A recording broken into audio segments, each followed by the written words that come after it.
Health and safety. Imagine you are building a new nursery or about to renovate a new nursery. What would you do and how would you go about designing accident-free surroundings which are toddler-friendly and child-proof?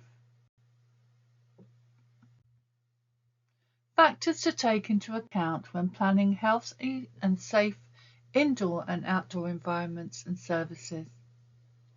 All planning must start with the needs of the individual or young person.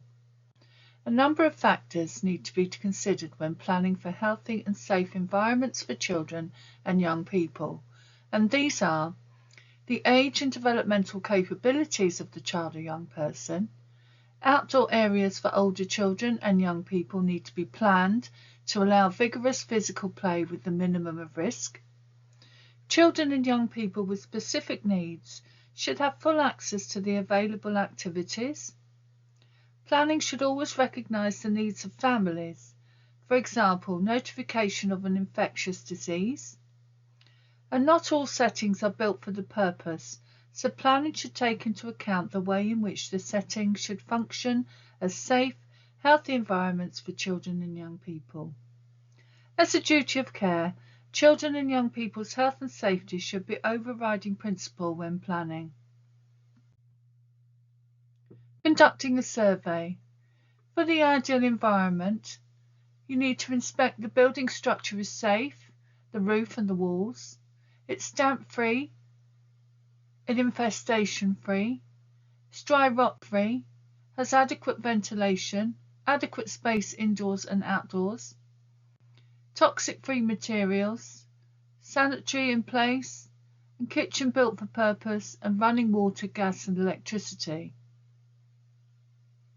For example, indoors, lighting, heating, fresh air and spacious, and outside, the garden ground, turf or concrete, safe and sufficient space for running and riding a bike, suitable area for installing slides and climbing frame. Other factors to take into account. The actions. So implement the Health and Safety at Work Act 1974, the Children Act 2006, the Children Act 1989, the statutory framework for EYFS, and carry out daily risk assessments. Ideal environment. Make sure that security at the site is well secured by fences and walls. Install a security system for entry. Install CCTV where possible. For health, install laminated windows and doors, fire-resistant doors. Construct ground or flooring is even and easy to sweep. Setting must be clean, the room temperature and weather conditions. Personal safety, age and capabilities of the children, number of children allocated to one carer, supervision and accommodating special needs of children. Other examples are door latches, for example, fire safety precautions, toileting, kitchen, accident-free play areas, equipment and ramps if needed for disabilities. Monitoring and maintaining health and safety. Daily assessments should be carried out, and these include checking the gates and doors are secure, checking toys and equipment are clean and not broken or damaged, floors are not wet or slippery. What other daily assessments may be carried out in your setting? Write some notes.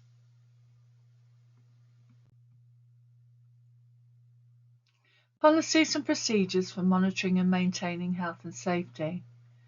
Have a visitor's book and visitor's badges. If visitors have no identity and are not expected by the staff, then they must be denied access. If someone else other than the parent collecting the child, they must inform the nursery in advance and use a code word or password for the new person so that we have evidence of their identity. Parents must sign the consent form if a child is to be given medicine with the correct information on there, including dosage and the time. Antibiotics must be stored in the fridge if needed, All other medicine must be stored in a locked cupboard. Wash your hands before and after handling food. Use separate chopping boards for meat, fruit and vegetables. Wear aprons and gloves for food handling and nappy changing. Check the temperature of the fridge. Meat should be stored at the bottom of the shelf in the fridge. Fire extinguishers must be accessible. Regular fire drills must be carried out so that all staff and children are aware of what to do in the event of a fire. And access to doors or fire exits must be accessible and first aid available. Statutory and regulatory health and safety requirements. As a support practitioner, it is crucial that the legal and organisational requirements for health and safety within the school are followed. This will ensure that health and safety and security of themselves and others, including pupils, colleagues, family and visitors to the school at all times. It is also crucial that they continually use safe working practices, that they are aware of what and who to report to with concerns or problems. The overall responsibility for health and safety rests with the employer, who must put practices in place in order to address legislation. However, as part of their own work role and responsibilities, employees within school have a duty and a requirement to follow and to abide by any guidance, requirements or practices that are put in place by the employer.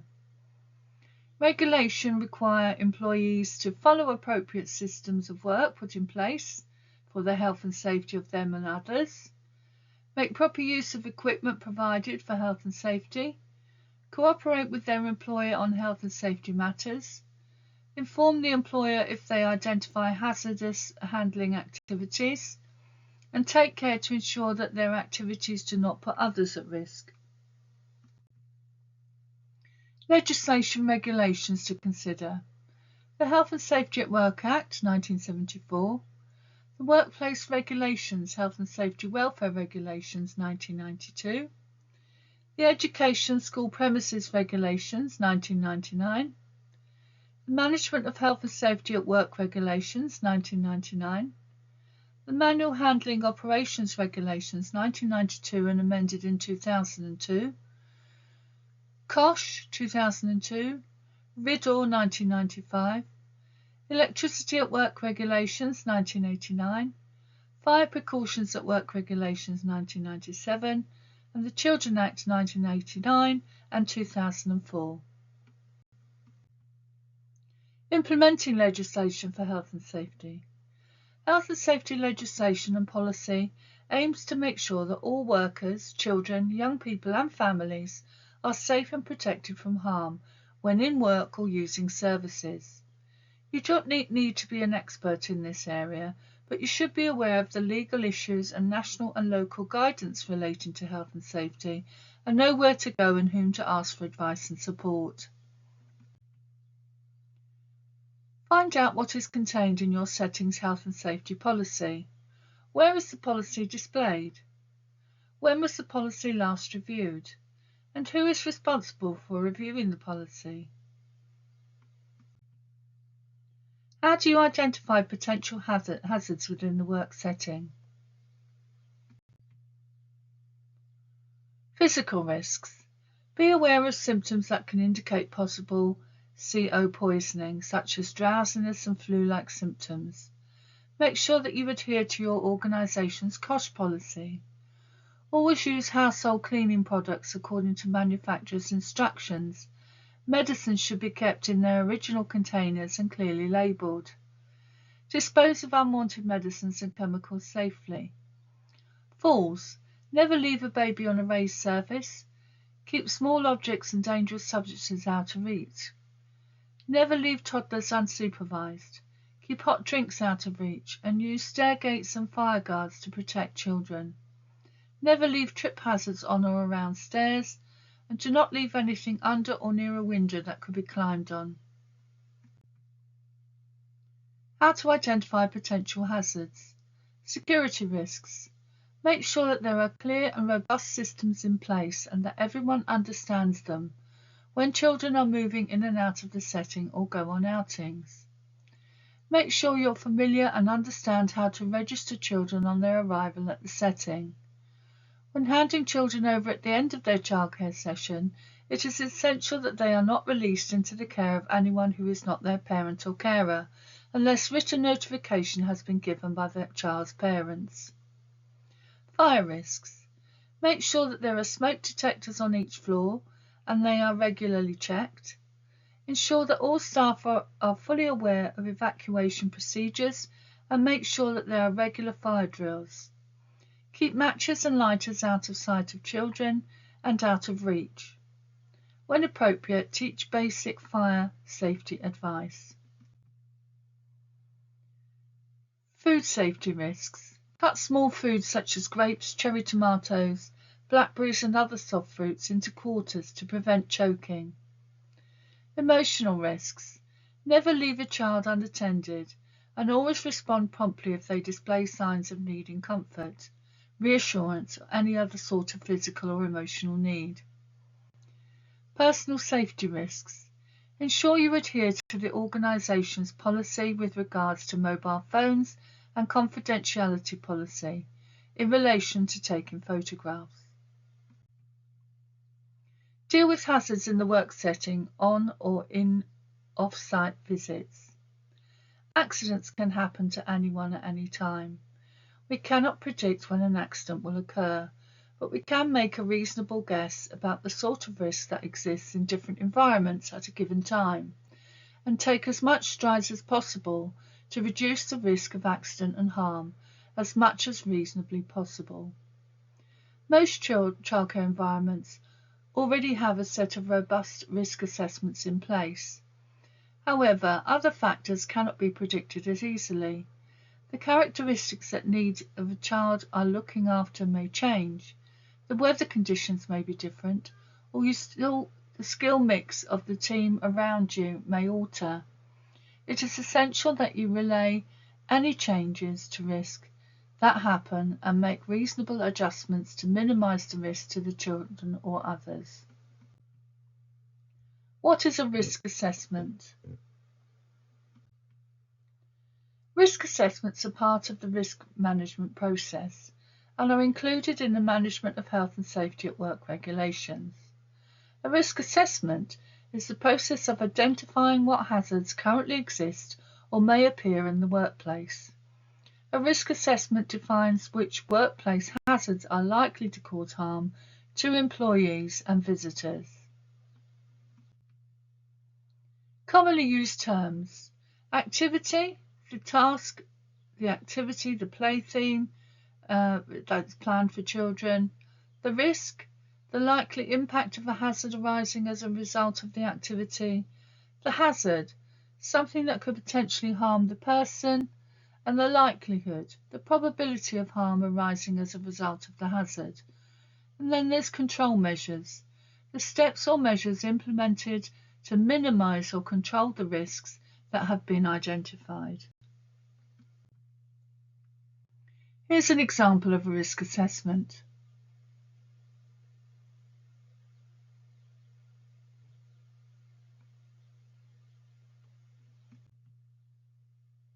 Risk assessment should be a living document, as factors are always subject to change.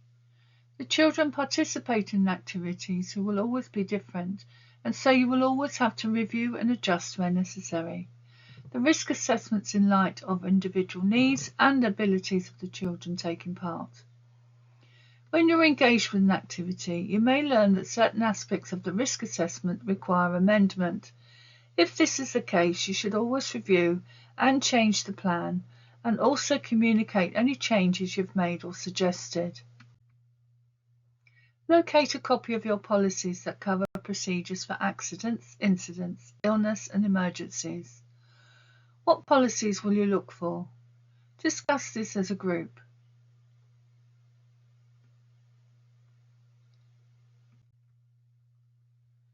Policies and procedures in response to accidents, incidents, emergencies, and illness.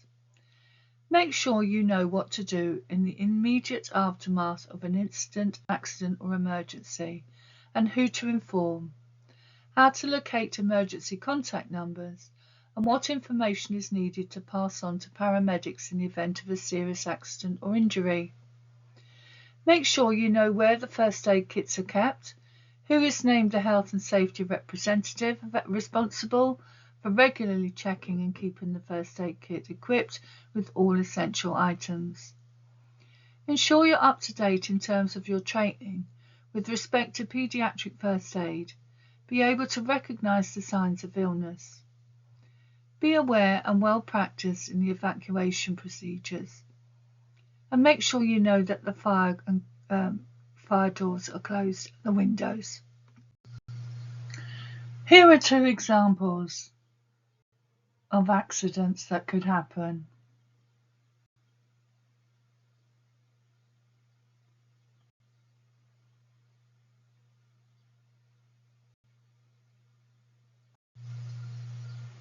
Here are 2 more examples.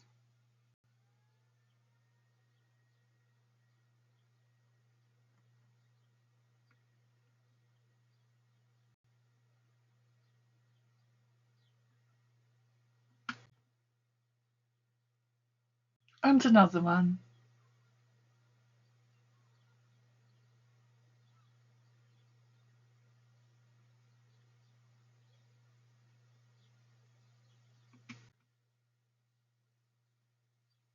Correct procedures for recording and reporting. Some incidents need to be reported to the health and safety executive. For example, if a child is injured, a major injury, or if the child is absent as a result of an injury sustained at the setting for more than 3 days. Minor incidents should be recorded in the accident report. If more serious, a full report and investigation is needed. Measures should be put in place to prevent it happening again, for example, increasing adult-child ratio, changing equipment, or putting in extra protection. Thank you for listening. Here are my contact details. Please subscribe to the channel. Thank you.